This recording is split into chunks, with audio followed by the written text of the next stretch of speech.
Screen Slurps.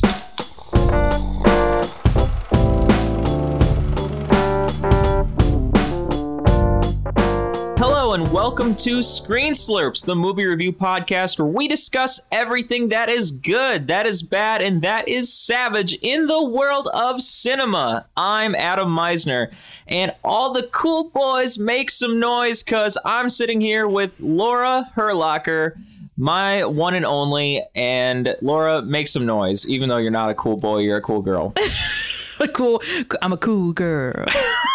I keep making noise. We're talking about Om Shanti Om today, the Bollywood film from 2007. I don't even know if we can say film. It's like an extravaganza. My goodness. We got a lot to say about this movie. And Laura, correct me if I'm wrong. Do we or do we not have a lot to say about this movie? Oh, I have lots. Yeah, I think this could be a long episode if we wanted it to be.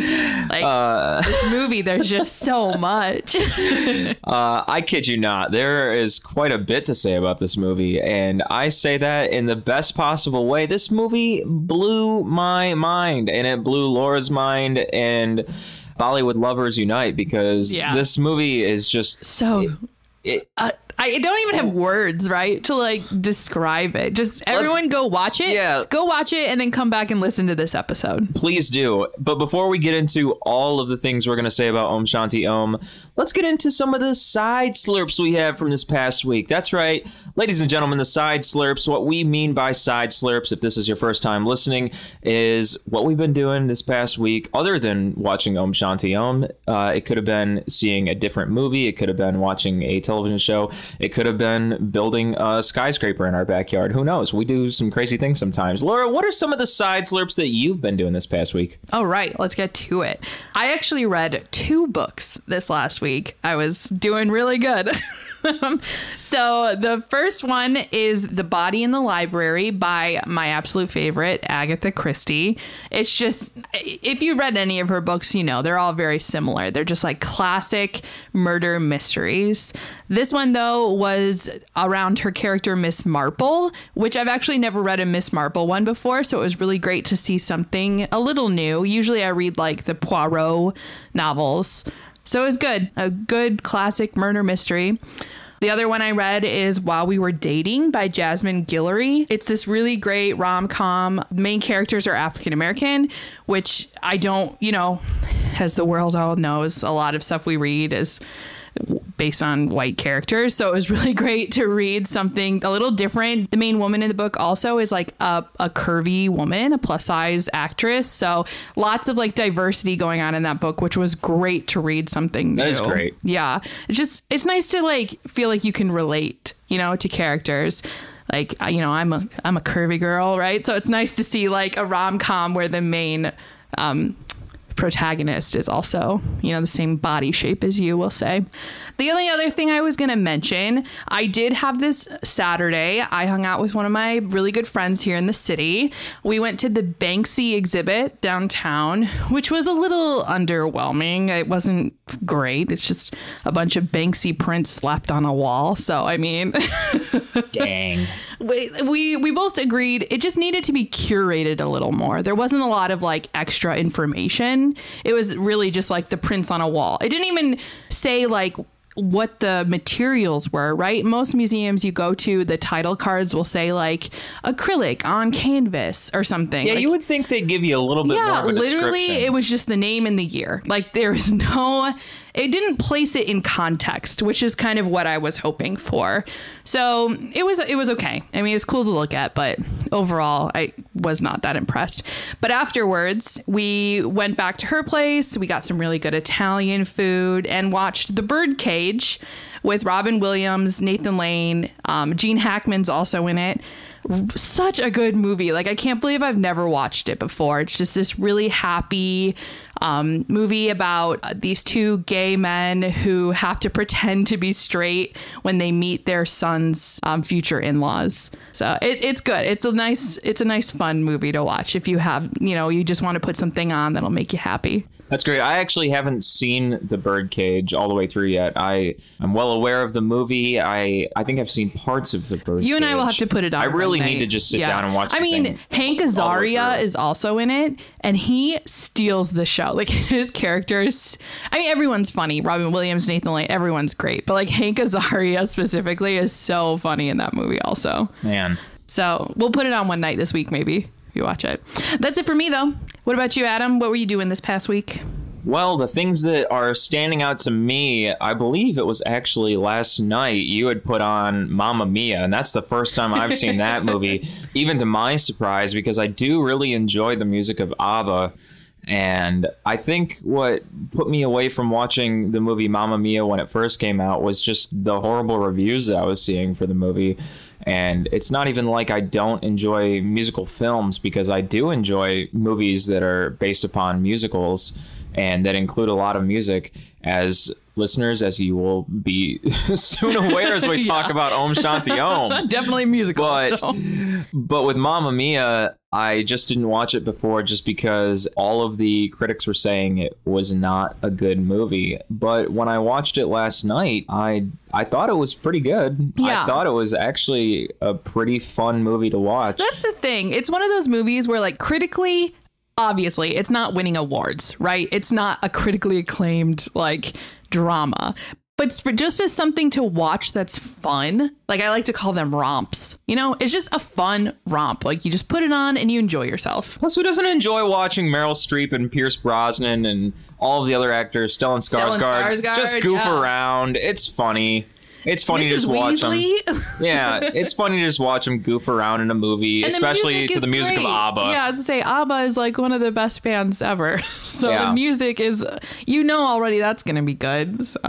So I had a fun time watching that movie, just to see the actors and actresses having a fun time goofing around in a movie to the music of ABBA. That is really, to me, inside knowing that was really what just made the movie for me. Other than that, I know Laura and I both went and saw the bands Squeeze and Hall & Oates live in Tinley Park, Illinois. Woo! And both bands were fantastic. So good. Both Squeeze and Hall & Oates were fantastic live. I'm very much appreciative of seeing them live. You hadn't seen Squeeze before, right? I had never seen Squeeze live. I have seen Hall & Oates live before, and they were fantastic live when I saw them in 2010.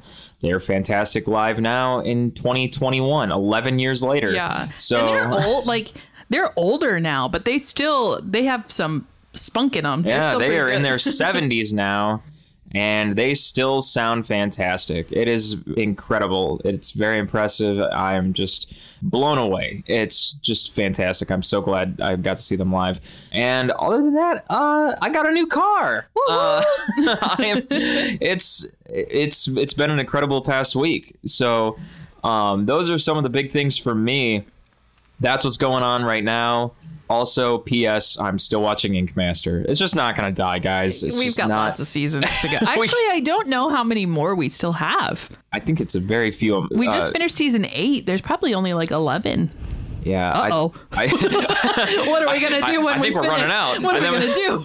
And then we got to watch what is it, Ink Master Redemption, and the one with the female hosts. Yeah. I think that's only like 2 seasons, though. Yeah. Uh-oh. We're running out. So that's it for the side slurps this past week. So I think it's time we ride on into Om Shanti Om. Om Shanti Om. Boom, boom, boom, boom. Om, boom. Okay. So Om Shanti Om, it came out in 2007. We were just little high schoolers. Little high school children. Who knew nothing about Bollywood. Who knew nothing at all about Bollywood. Om Shanti Om. It was directed by Farah Khan. Praise to the female directors out there. Woo-hoo. My heart goes out to you. I've mentioned this before. I do feel like there seem to be a lot more female directors in the Bollywood industry than there are in the Hollywood industry, which I think is fantastic. Like, we need more women directors here. Yeah, come on. Fly on over to America and tell us what it's all about, please. I welcome you with an open heart. Oh, I would watch a Hollywood Bollywood movie done by Farah Khan. Come on. Yeah, get over here. The story was very much by her as well. Screenplay was by Mushtaq Sheikh, I believe. And some of the actors that were in Om Shanti Om, SRK or Shah Rukh Khan. So good. Deepika Padukone. So good. Arjune Rampal. So good. Kiran Kher and Shreyas Talpade. Those are just a few. The main people. Yes, the main people. Because you could not name everyone that's in this movie. There are so many cameos. It would take like every famous Bollywood actor shows up in this movie. Yes, and except for Amir Khan. Yeah, that's a point we will make as we get into this. When we get to that part. But a very quick summary on Om Shanti Om. In the 1970s, Om, an aspiring actor, is murdered. Bum, bum, bum. But is immediately reincarnated into the present day. He attempts to discover the mystery of his demise and find Shanti, the love of his previous life. It's a good brief synopsis. I was wondering how you were going to put this down into one sentence, because this movie is like really 4 movies in one. Yeah.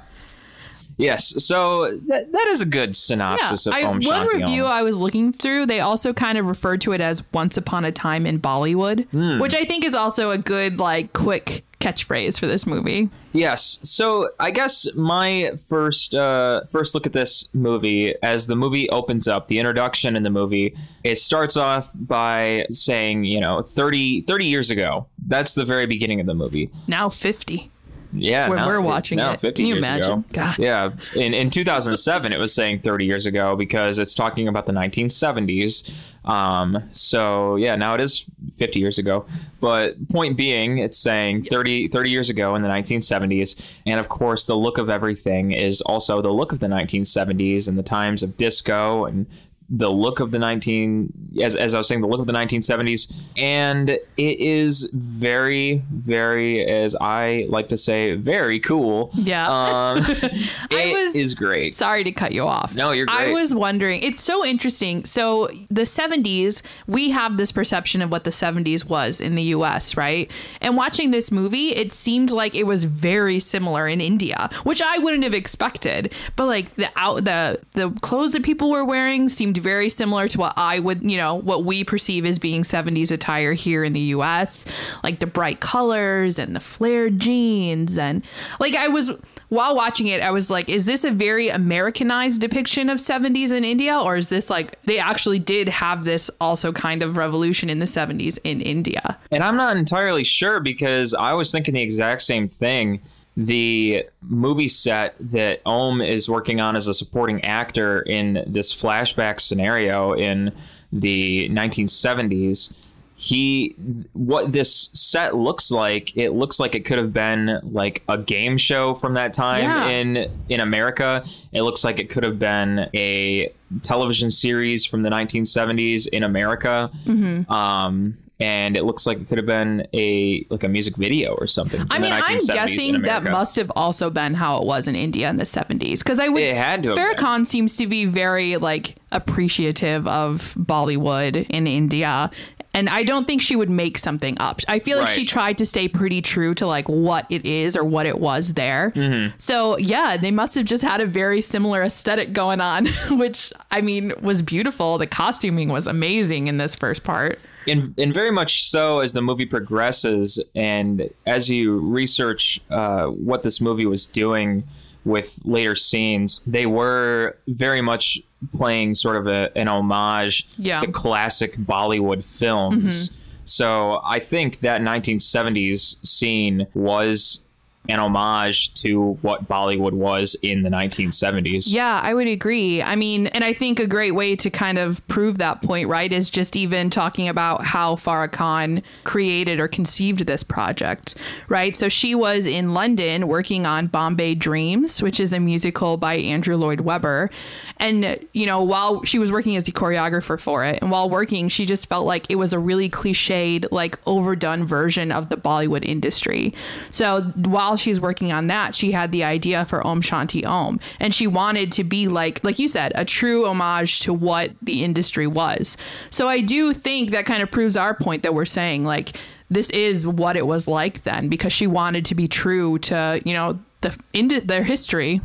I really liked that scene, though. I really liked how this movie opened up. It was a very welcoming introduction for me as a viewer to see this movie, because it is just a very fun introduction to the movie. It's a very great musical opening for the movie, and I loved the look of it. I loved how it was a very realistic sort of introduction for the 1970s and things like that. Just so much fun. Yeah. That's really the key word I'm going to use here. Very fun look. And I very much felt like, okay, this is not a fake sort of look for the 1970s. It very much feels like I'm getting the look of kind of like that disco feel, the like kind of rollerblades, the stage is moving. I feel like I'm on a movie set for the 1970s. It all looks very real. And I'm getting the feeling I am in the actor, the character of Om's mind as he's in this feeling of being in this scene. Yeah. And it all felt very true for the movie. There's many times I've watched movies and immediately felt as a viewer like, this is so unreal. Like, I don't feel like I'm like connecting with this actor. Like, he is just not feeling his place in this movie. Whereas with this movie, I felt 100% connected with the character of Om. I felt 100% connected, like, oh yeah, I completely understand how he feels in this movie. Yeah. Well, it helps too that, I mean, you're kind of in the film industry too, right? So you can relate that way too, like him as they call them junior artists in Bollywood. So, you know, like an extra, I think is kind of how we would say in in Hollywood. So you relate that way too, which is great. Yeah, so as an extra, he is very much, he wants to be a lead. He even wants to be a supporting actor, really. I mean, he is a supporting actor, but as like an extra, that's not even, I mean, that's not even in the point of being the supporting actor. Like, remember the scene, skipping with the fire, right? And he's like, what's my line? And then he's just like, run. So he keeps like going in front of the camera and trying to be like, run, run. And they're like, get off the camera. He just wants to be important. He wants something to be a little bit more important and have more screen presence, right? And they're just not giving it to him. Yeah. And yeah, as the movie progresses, well, to skip back a little bit, as things progress, he is trying to get the actress Shanti's attention. Yeah, he wants to be with Shanti. He really admires her. That's his goal. But also his goal is to be an important actor. Right. And I think the big thing for me that really connected with me the second time I watched this movie, it really connected the dots the second time I watched this movie. But the big thing that's introduced in the beginning of this movie is that Om's friend says you have to change your last name to Kapoor to become famous, because he's the real famous actor. His dad's name is Rajesh. Sorry, his dad in the second part, as I'm skipping forward. The really famous actor in the beginning, his name is Rajesh Kapoor. So the really famous actor is Rajesh Kapoor, and Om's friend says to be famous, you'll have to change your last name to Kapoor. You'll have to become Om Kapoor. And yeah, there are, other than that too, there's other parts that are very, what's the word I want? Like, what's the word, Adam? Like the literary device that you use, foreshadowing. There's a lot of foreshadowing to what happens later on in the film. So even after him and his friend go to Shanti's film premiere, right? They see her movie. We get that really great scene of like her doing the song in the movie with some of the, with digitally like enhanced images of old Indian actors. But then after that, they get kicked out because they snuck in, essentially. Then we get this really great scene of Om drunkenly giving a speech, right, saying like, one day I'm going to win the Filmfare Award for Best Actor. Right. I will be. He's saying that to a group of children and his friend. And that also is like foreshadowing to what happens in the second half of this movie. You know, that and the name thing, there's just lots of pieces that kind of lead you into what happens later on. It's really incredible, all of that. And I think it's interesting, too, because after his friend in the beginning says he needs to change his last name to Kapoor, he's trying to explain this to his mom, that he needs to change his last name to Kapoor to become famous. And of course, his mom is not taking that very well. Like, no, you can't change your last name to become famous, which is also hysterical because they're playing this up like soap opera actors. His mom is overacting it all. He's overacting it all. My prince. They're both doing this very intentionally. And it's all part of the humor of this movie. Yeah, it's a very campy movie in a good way. And it's a musical. I feel like a lot of musicals are campy, but they definitely play up the dramatics sometime to its benefit. And it's just hysterical. Yeah. I mean, because I think leading into that, the one scene you and I really love, and we've watched this scene now several times. Oh, but that's hysterical. So he meets Shanti. He saves her from a fire on set one day. So he actually like meets her and they become friends. And he's trying to prove himself to her, right? Like, oh, I'm a better actor. So while they're on break filming one day, they set up this elaborate like Western scene for him to show off in front of Shanti. Mind it. Yeah. It's such a funny scene. It's so over the top. He fights a stuffed tiger. And yeah, he just keeps saying, mind it. Naughty. Oh, yeah. He's fighting this tiger and he's like, naughty pussy, naughty pussy. It's just so good. Oh, man. Mind it. Mind it. And all the people on the side next to Shanti are like, oh, what great acting. He's amazing.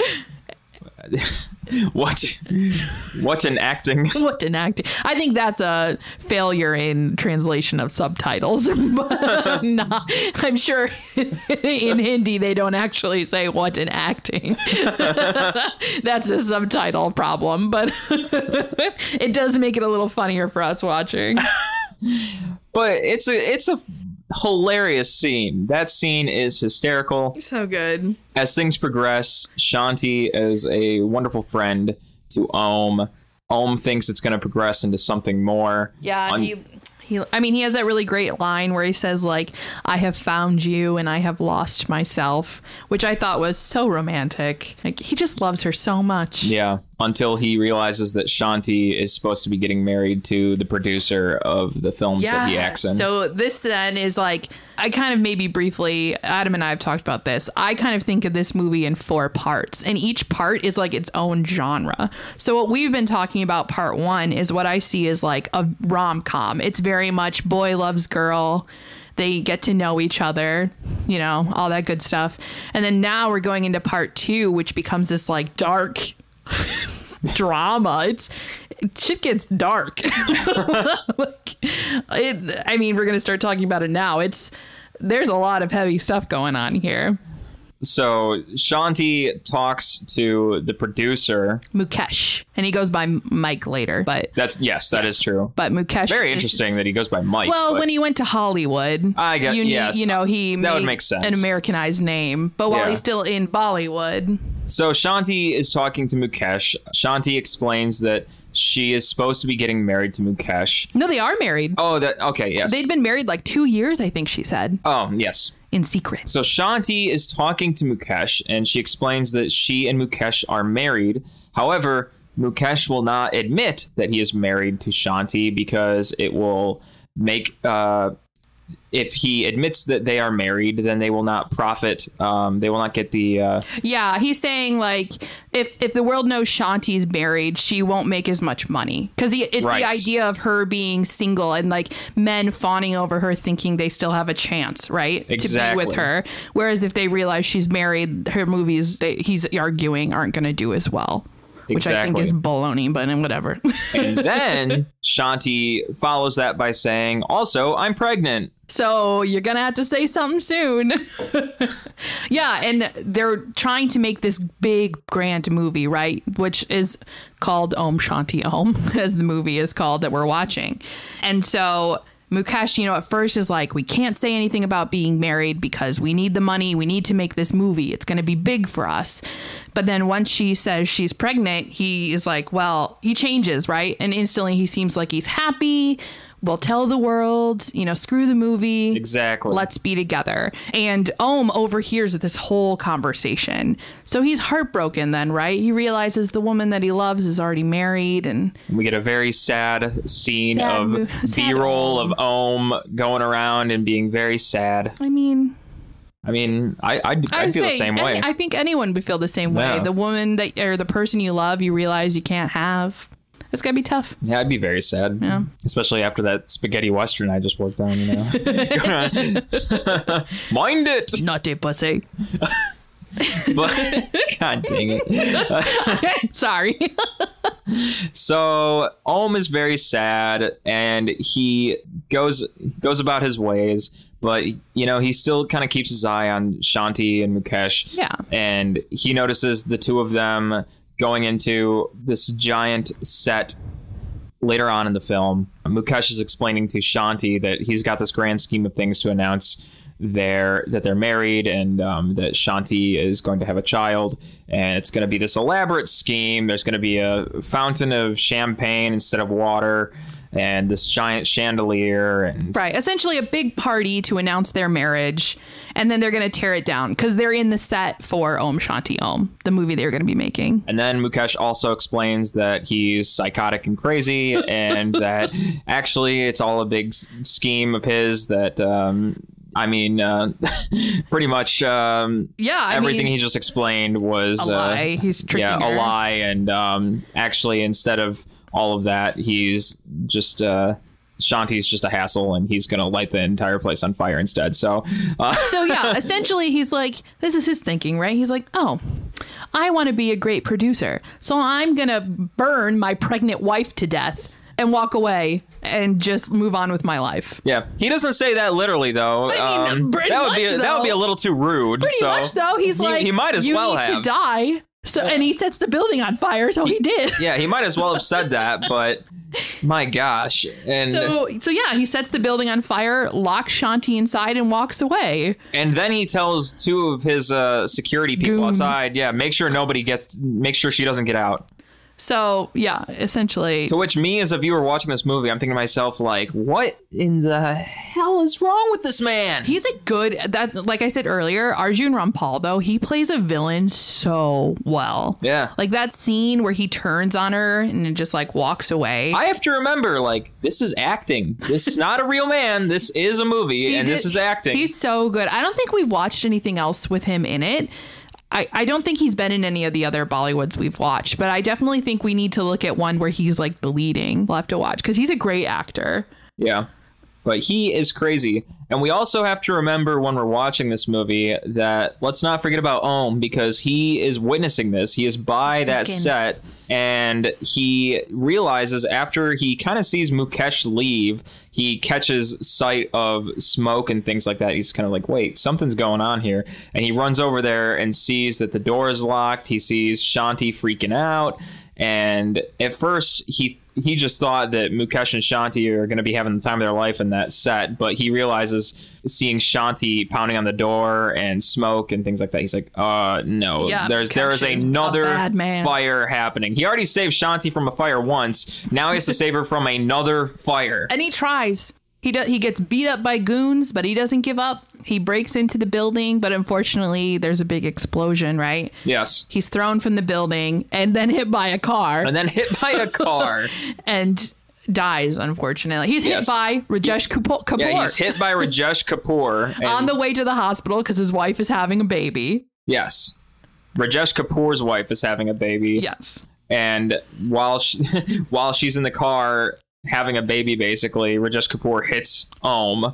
And I think Om would have died anyway. Like, even if he wasn't hit by the car. Yeah, he was in a gigantic burning building trying to save Shanti. Yeah. So it's assumed, we realized like Shanti died in the explosion. And then we learn Om dies. But as soon as they announced that like Om has died, they also announced that Rajesh Kapoor's son is born. And I knew instantly when that happened, I was like, he's being reincarnated as that baby. They say both like instantaneously. They're like, your son has been born. It's a success. And it's like, oh, great, but what about like the man that was hit by the car? It's like, unfortunately, he didn't make it. And then he's like, oh my gosh, like, and he's worried about his acting career. And he's like, don't worry about it. It'll all be taken care of. It was an accident. And like, his producer never tells Om's mom. They never tell Om's mom what happened. So they just think that Om disappeared like out of thin air. I don't get why they wouldn't say he died. I mean, it plays in later, I guess, which is why they didn't. But, you know, I'm like, why would you keep that secret from his mom? Yeah, Poor that woman. is very, very awful. Yeah. That is incredibly awful. But this moves into Part 3. What we will call part 3 of the movie, where we move into contemporary society, where Om is now reincarnated. You wrote this. You What say did I this. put? You. What did I put? I don't remember now. I mean, this is my... Oh, I know what you're laughing at. My little synopsis of part 3 is, I just said, a drama where Om reincarnated as a pretentious douche. But then he remembers his past life. Okay. So I explained this part. Om is reincarnated, and I'll just describe it. Yes, Om is he's very much sort of a narcissist. Yeah, he's very privileged, right? His dad is a very famous actor. And that is because his dad is a super famous actor, and now Om just has that ability, essentially. I mean, he's a famous actor now because his dad is. Right. Not even that he was like a great actor, because it kind of seemed like he really wasn't. But, you know, it's not that Om has no talent, because Om is also a talented actor. But it's just kind of given to him because his dad is a famous actor already. Yeah, so it's kind of his birthright, essentially. And in this part, his name is still Om, but now his name is still Om, but now his last name is Kapoor. And he goes by OK. So one of the best parts about OK, Adam, you and I were laughing about this, is he always says, like, what the fish? Yeah, what the fish? And I don't know, too. I'm wondering if that's a translation, like subtitle thing for us, or if that is what he's actually saying, like, in Hindi. It's so funny. But it's great. Always like, what the fish? I kind of want to start saying that now, like, and say it just like he says it too. What the fish? What the fish?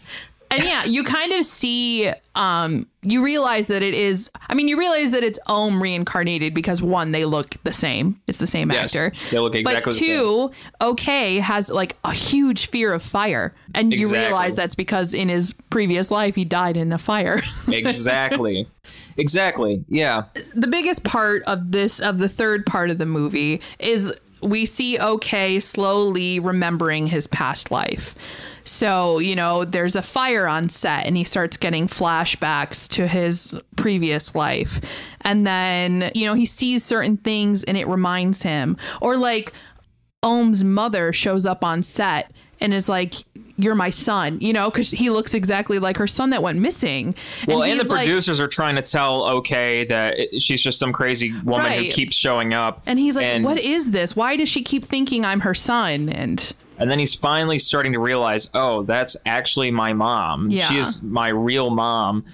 They kind of just phase out Kapoor at that point as he starts to realize, oh, she is my real mom. They kind of just eliminate Kapoor. And I kind of wonder inside, what does the real Kapoor think as Om just kind of... Well, they're the same person. He's just he's still OK. He's still Om Kapoor. It's just he's remembering his past life. He's still both of them, essentially. Right. But I mean, when he really remembers is at the party after the Filmfare Awards. Right. Which first, the Filmfare Awards, this is where we get to see all of the cameos, which I loved. Like, we haven't watched a lot of Bollywood movies at this point, but we have seen a good amount. So we definitely recognize a lot of people. Well, this is when we were both wondering, where the hell is Amir Khan? But we did our research. We saw that they tried to get Amir Khan, and Amir Khan was just too busy. He was working on another movie. Yeah, Amir Khan was too busy to be a part of this. So, but at the Filmfare Awards, so OK is nominated for Best Actor at the Filmfare, and the other two nominees are Abhishek Bachchan. I don't think that's how you pronounce his name, but the actor from Doom. And then we also have Akshay Kumar, who was in Namaste London, which I loved. I watched and I loved. So, and it's just great seeing all these actors too. And I was reading that Farah Khan actually went to the Filmfare Awards and like had the actors on the red carpet read lines, which they then used in the movie, like for the scene of the Filmfare Awards. Which, I mean, it's just like how, you know, Michael Keaton actually ran through Times Square like in his underwear. You know, when they actually do things like in real life, but then use it in a movie. I just think that's it gives an authenticity to the film. I loved the parodies that they made during the Filmfare Awards, especially of Doom. And they said it's like Doom 5. Yeah, Doom 5. Oh, that was hysterical. That was hysterical. It was great. And then OK won the award. So we get that like full circle from the first part of the film, right? Where Om is saying one day I will win the Filmfare Award for Best Actor. And here we are. He's done it. And that was when the true connection happened. I think that was when he really remembered, I am somebody else. Yeah. And then after he wins, his father throws him a huge party and we get that great dance song. And literally like every Bollywood actor and actress shows up. That was a long song, too. There were so many cameos. It had to be long to fit everyone in there. Yeah, that was a very long song. I think they were saying in the notes that it took like 6 days to film that scene. Oh my goodness. Just because there were so many people. Can you imagine like blocking, scheduling all of that for all the people that were involved? My gosh. Yeah, that was a very, very long song. But I mean, it's not like you can hate it for being a long song. No, you watch that scene and you're thinking, oh, look at this famous person. Oh, look at that famous person. And the song is so good, it makes you want to dance. So you're just like, I'll keep watching this. And like seeing them dance. And I mean, yeah, like people that we, like I was saying, people we recognized were there. So I can only imagine people who actually know Bollywood films better than us. Every time someone comes on the screen, you're like, oh, that's so-and-so from this. So-and-so from this. Exactly. I kind of related it when you and I were watching to that scene. And is it Anchorman 2 or Anchorman 1? I think it's I think it's the second one. Yeah. And like all the rival news gangs show up and it's literally just cameos, like all these famous actors. And I remember watching that scene. I was like, oh my gosh, it's Liam Neeson. It's so-and-so and so-and-so. So I feel like this would be very similar for people who know Bollywood films better than us. So when that party is thrown by Rajesh Kapoor. OK's dad. He introduces OK to Mukesh, or as he introduces himself to OK this time, Mike. Right. Tells him that most people just call him Mike. Because he went to Hollywood and got famous. Changed his name. And Mike is a lot older now because time has passed. It's 30 years after 1970 now. So Mike goes up, he goes to shake his hand, and OK is having flashbacks now. He's really starting to remember the fire and everything. Mm-hmm. He's not thinking about shaking his hand. And Rajesh is telling him, come on now, that's what most people do, shake hands, and kind of has to force him to shake his hand. Right, but, and that's because that's when everything floods back and he finally remembers everything. Exactly. And he's like, shit, this is the man that killed me and the love of my life. So from this point moving forward, this is when Om is starting to think and realize, I have to do something about this man because he killed me and he killed Shanti. And he got away with it. Right. And I need to make sure that this guy does not do something like this again or get away with this. So that's when he starts to kind of connect the puzzle in his brain on how he can take care of this guy.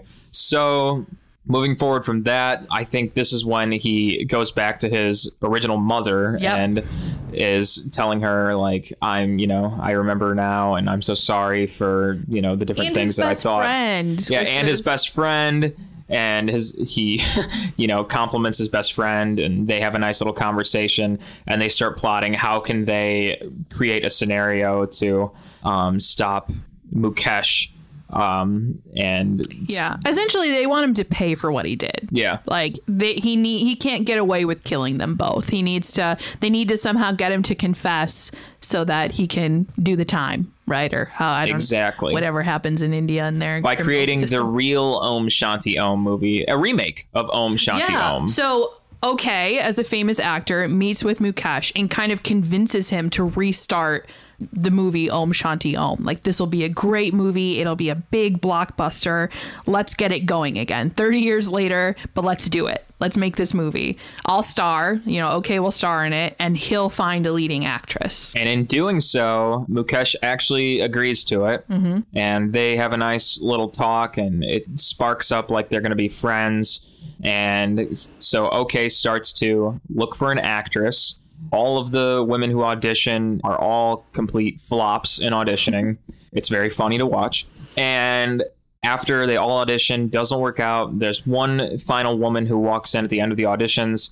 And sure enough, she looks just like Shanti. Shanti's lookalike. And I think it's interesting, too. At this point, I was like, well, is she also reincarnated? Is she going to remember her past life? Or is this just a woman that looks like Shanti? And that's exactly what it seems like. I was thinking that it was Shanti reincarnated. Well, you would think since Om was reincarnated, Shanti would be also. But that's not how it ends up. It's just a woman that looks exactly like Shanti.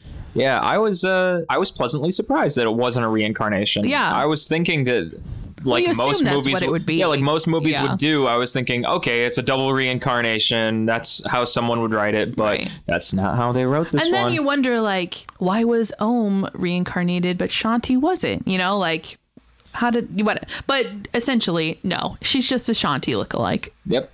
They wrote this movie with a very original mindset. Good job. And so at this point, now that Om has found his Shanti lookalike, the plan really starts to get into place, right? So while he brings Mukesh or Mike on set while they're starting to film Om Shanti Om, and he has this Shanti lookalike kind of pop up here and there to scare Mukesh, because he's starting to remember and realize, like, I killed my pregnant wife for this movie, and now she's showing up, like the ghost of her is haunting me at this movie.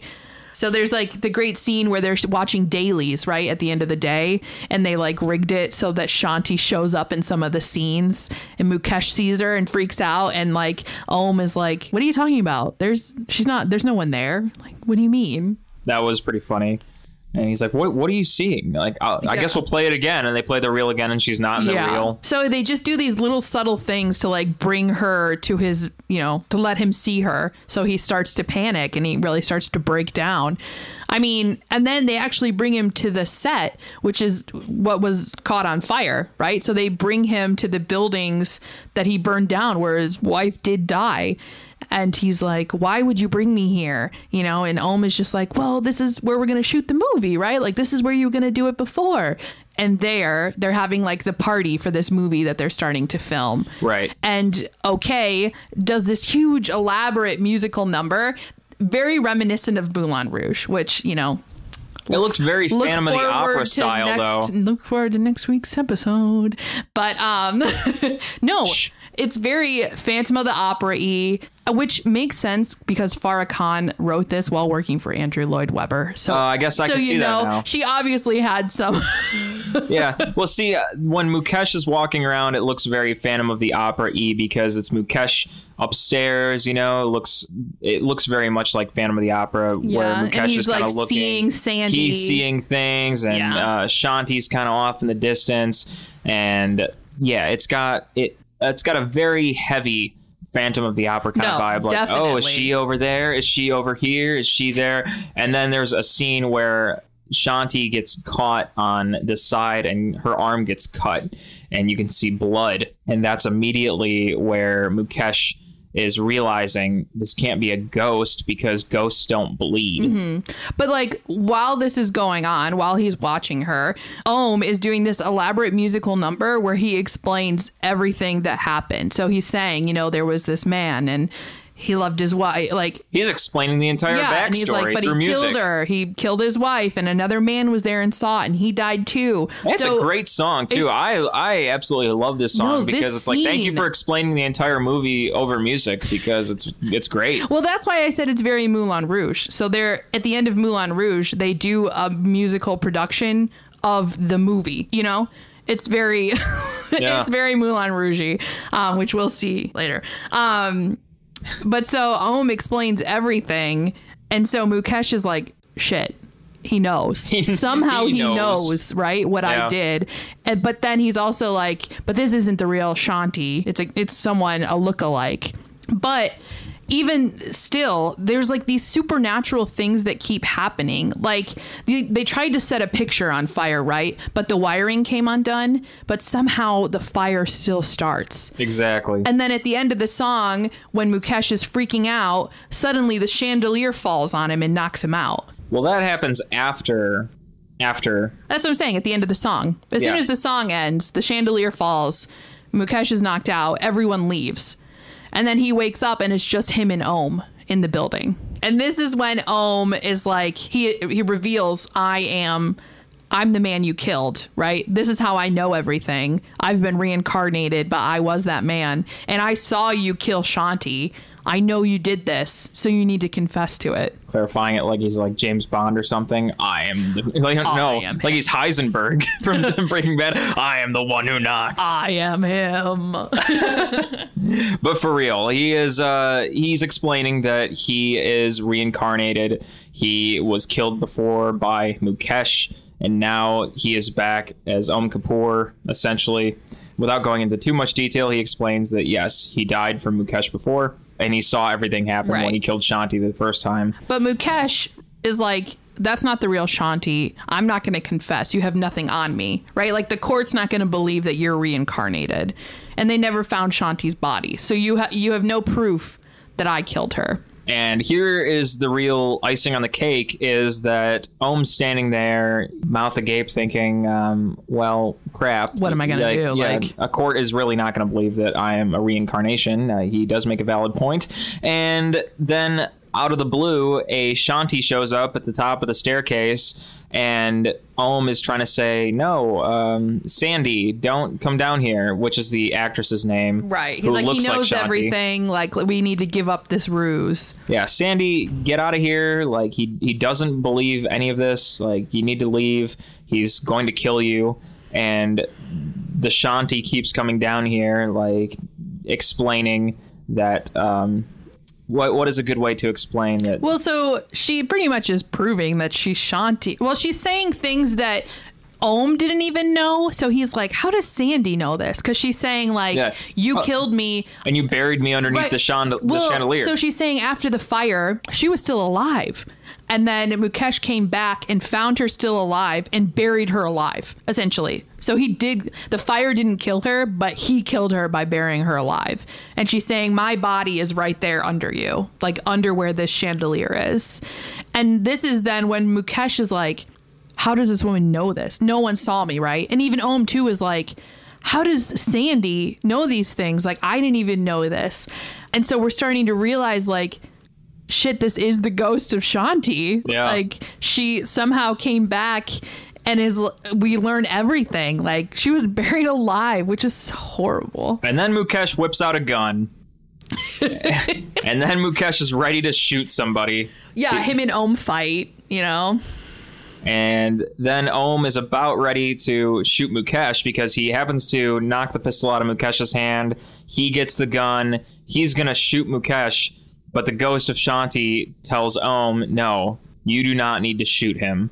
And the chandelier falls down on its own on top of Mukesh and kills him. The end of Mukesh. The end of Mukesh. And at that point, then, Sandy runs into the room. Om sees her and is like, wait a minute. If you're here, who was this? And we turn around and you see Shanti like walk away and disappear. So you realize it was her ghost. It really was the ghost of Shanti. Oh, man.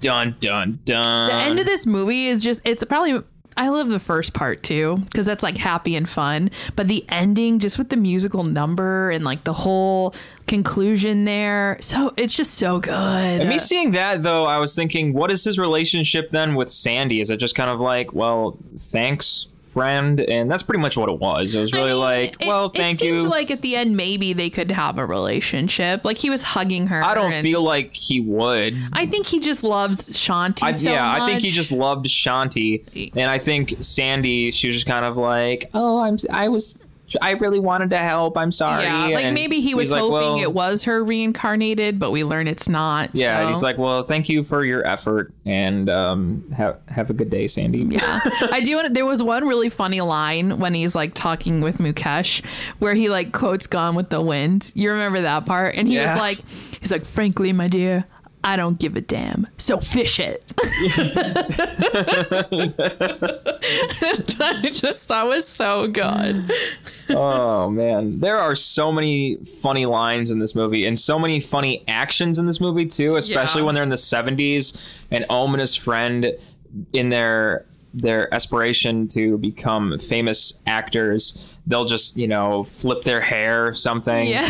It is so funny to see just their desire in trying to pursue becoming famous or pursue getting Shanti's attention and things like that. It's just so funny to see. Yeah. There's also so many great nods to other films, even American films. There was that section that was very much like a Bond movie, right? And even the music sounded very Bondish. And the end is very much like Phantom of the Opera, which makes sense since we learned Farah Khan wrote this while working with Andrew Lloyd Webber. So you realize then obviously she got some inspiration from him and his works. So of course this is very Phantom of the Opera-y. But there's even sections that remind me of Singing in the Rain. So the very beginning when they're at the movie premiere, that remind me a lot of the movie premiere scene in Singing in the Rain. And just so many different nods. Yeah, I mean, of course, if Farah Khan was working with Andrew Lloyd Webber, of course she's going to know a thing or two about working on musicals. Yeah, I think we need to give some props to Farah Khan also because she wrote this, she directed it, she was also the choreographer, and she was very pregnant while they were filming this movie. She was sick every day trying to film this movie. And threw up with morning sickness anytime SRK took his shirt off. Oh yeah, they jokes every time he was shirtless she was puking. That was funny. I mean, I just think she needs some props. She did her work. I mean, can you imagine and you and I had talked about the choreography while we were watching it before we realized she was also the choreographer. I'm from a dance background, so choreography is hard, right? And I can't even imagine having to do choreography for film when you have to think about different angles and cameras and all the people involved. Sure. It's got to be so intense to do choreography for Bollywood movies. And she did it. She directed and was the choreographer. I think she's amazing. In my book, maybe I'll put her on my list of best directors. I'll take a look at another couple quick fun facts about the film. Yeah, this give was them to me. Deepika Padukone's Bollywood debut. Yeah, which she was amazing for being her first film. She was a great actress in this. I wonder, they always specify though that it's her first Hindi film debut. I wonder if she had done some films in England or something beforehand. Yeah, I don't know, but for this being her Bollywood debut, it was fantastic. It looks fantastic. It sounds fantastic. It is just really, really cool to see. You got any other fun facts for me? I do, actually. Rajesh Kapoor was based on Rajesh Khanna. So that's another actor I'm going to have to do some investigating on. But Rajesh Khanna was apparently one of the biggest Bollywood superstars of the 70s. So it would make sense that Rajesh Kapoor was based upon him because in this movie, he's a famous actor of the 70s. Yeah, so, makes sense. We'll have to look up some of his movies then. Yeah, we'll have to look up Rajesh We Khanna. haven't watched any older Bollywood. I think most of the Bollywoods we've watched have been from the 2000s. So maybe we should find an older one. Future Screen Slurps investigation. Listeners, if you have any suggestions of maybe 70s or 80s Bollywood movies, let us know. Maybe some with Rajesh Khanna? Yeah. Question mark. Yeah, we'll look into that. Let's see what else we got here. Hollywood pop star Shakira was supposed to make her Bollywood debut with the film. What would Shakira be in this movie? Was she just supposed to have a cameo? I'm not entirely sure. I mean, it just seems like a weird choice to have Shakira. Yeah, I don't know what Shakira would have played or been. I would think it would just be a cameo. Maybe at the Filmfare Awards during that section, she would have I'm a cameo. not entirely sure. I'm not entirely sure where Shakira would pop in on this, but...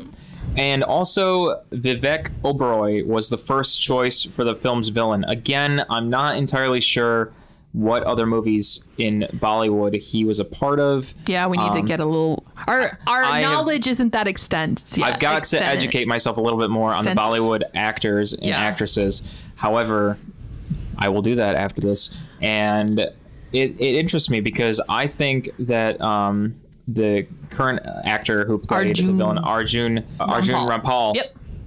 Arjune Rampal was a fantastic actor for this villain, and I thought it all just meshed perfectly for me. And the casting was so good. Even the woman that played Om's mom and Om's best friend, everyone was just a really great actor in this movie. So that's what I've got for some facts for right now. Let's go. I have a question for you, Adam. Go for it. I think we can kind of go into here. So this movie definitely is a musical, right? So, but a lot of Bollywood films have music and musical sections in them. So I was wondering, do you feel there is a difference between like a Bollywood musical and like a Bollywood film? That is a great question. And I don't know how to answer it either, honestly. Like you're stumped and I'm stumped. I am very stumped. I'm trying to think of the last Bollywood film we watched that didn't have any music in it. That's the point. That's like the thing with Bollywood movies. They do have music. Yeah. And I think it's hard too because a lot of times with normal Bollywood movies, I will say, so let's think of like Doom 2. I do think sometimes the songs in there didn't really have to do with the plot, right? It was just kind of like plopped in there. Like I'm thinking of the song where they're like, don't touch me, don't touch me. It was just kind of put in there to show the like tension between the guy and the girl, the main guy and girl. I can't remember their names. Whereas I feel like in this one, the songs were very much part of the plot. Like it explained thing. You know what I mean? So I think you're answering your question yourself. But I would agree completely with what you're saying. So yes, I would say there would be a difference between the musicals and the films. And in this case, I would very much say this is leaning much more towards a musical category, or this would be more, I would see this more as a musical film rather than just a Bollywood film or a Bollywood film. As just a film, because I think the music that is used in this film helps towards the plot, or is like is playing with the plot. I could make a movie and just have a musical number in there, or put music on top of it that's just a music number or something, and maybe I think the music goes with the movie in some way. I mean, that's the way you should be writing a film. Is the music you pick out for your movie shouldn't just be some random music number. It should be playing with your screenplay in some way or form. That I think that's just instinct. That should be how you're writing the movie. But with a musical, I think the music is helping progress the storyline even more so. So when you're the music in a musical is a scene in itself, right? Rather than a part of the scene. The musical number is its own scene, essentially. Exactly. Like if you took it out, you would miss parts of the plot. The story wouldn't move along as well. And on that note too, like I could see this movie on Broadway. I could see it easily transferring to a Broadway show. Yeah. I agree. Yeah. I mean, this could be something that you could see live. It would be very cool to see this live, actually. I know. I was just thinking, like, can you imagine? Though, I guess we'll have to see Bombay Dreams, maybe. Though, for a concept, it was very cliched. It is a musical about, like, the Bollywood film industry. So maybe we'll have to try and find Bombay Dreams somewhere to watch, and we can kind of compare it. So going into some reviews of Om Shanti Om, we're going to start with the Rotten Tomatoes review of Om Shanti Om. From the critics, they're giving this one a 76% based on 17 reviews, and from the audience on 25,000 plus ratings, quite a bit actually. Yeah, 77%. So the general consensus right around the top 70%, close to 80%. Yeah, I mean, I think that's low. I would rate it higher. Good. I mean, I feel like Rotten Tomatoes is hard though for Bollywood films because it doesn't have as many critic scores and such. I agree. But it's still a good place to start and look at. And looking at some other reviews, I see one here from The Times of India, they're giving it 3.5 out of 5. Laura, did you find any other reviews yourself? There was a few, like the Hindustan Times had one. They all pretty much are around like 3.5 or 4 stars, I would say, when I was looking. It has pretty good reviews overall. Right on. I mean, it was the highest grossing Bollywood film of 2007, which I think says something as well. And it was nominated for 12 Filmfare Awards. It won 2, but it was nominated for 12. It's pretty impressive. Right. And with that being said, I think it's time for us to go into our slurps up or slurps down. If this is your first time listening, slurps up would mean that we think it is a good film, something we would recommend. We liked it, and we would recommend it. Slurps down means that we did not like the film. We think it's bad. We think it belongs in the garbage disposal. So, Laura, would you give this movie a slurps up or a slurps down? 120 million gazillion percent slurps up. I absolutely loved this movie. I'm a musical person. I love musicals. This movie reminded me a lot of Moulin Rouge, which is one of my favorite movies, and some other things like other classic musicals I love. It's just the music is so good. I've been listening to the soundtrack while I work like over and over and over again. The music's great. The costumes are amazing. The dancing's good. And the plot just like so many things happen. You're just pulled in and you want to know like what's going to happen next. I have no complaints about this movie. I was telling you, Adam, I think I could watch this movie over and over again. Like this may be one of my new rotational favorites that I just put on to like have in the background. 5 out of 5 for me. 100% slurps up. Everyone should watch this movie. And for me, I'm going to have to agree with that. I'm going to give this one a slurps up as well. I definitely recommend Om Shanti Om for those who haven't seen it. And for those who have seen it, watch it again. Watch Om Shanti Om again and again. I think with this movie, it's definitely showcasing a lot of different genres. You're getting the romantic comedy, you're getting the thriller, you're getting the drama, you're getting a lot of really nice costume design in here. Mm-hmm. You're getting great acting, and it's just really fun. Yeah, the dancing, the music. I think it's just a lot of fun to watch this movie, and I had a lot of fun watching this movie.